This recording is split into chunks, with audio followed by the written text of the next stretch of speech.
In the heart of the forgotten village of Moyo, where dusty winds carried whispers of hunger and despair, lived a small family in a crumbling hut.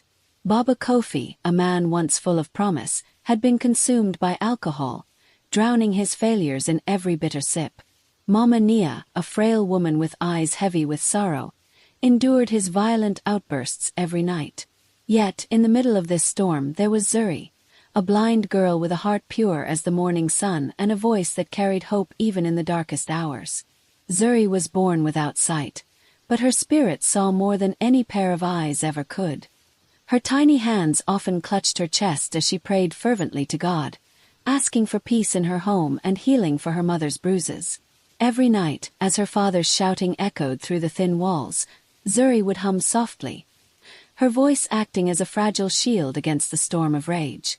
Little did they know, their miracle was already among them, hidden in the very child they pitied.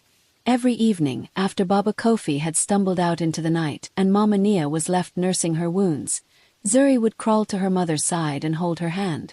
"Mama, one day God will wipe away all your tears," Zuri would whisper. Her words, though small, carried a strange warmth, a flicker of light in a room overshadowed by despair.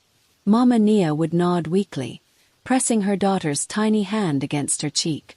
One night, as the stars flickered weakly in the sky, Zuri felt something strange. A warmth spread from her chest to her fingertips as she held her mother's bruised hand. The pain on Mama Nia's face eased, and her breathing steadied. "Zuri, what did you do?" Mama Nia asked, her voice trembling with wonder. Zuri only shook her head. She didn't know what had happened, but deep inside, she felt as though a door had opened, a door to something much greater than herself. This structure will continue, exploring Zuri's journey as her powers grow, her family transforms, and her village begins to see the light through her miraculous gift. In the days that followed, Mama Nia noticed something remarkable. The bruises that once lingered for weeks faded overnight, and the constant ache in her bones vanished. Though she didn't understand it, she knew her daughter had been touched by something divine.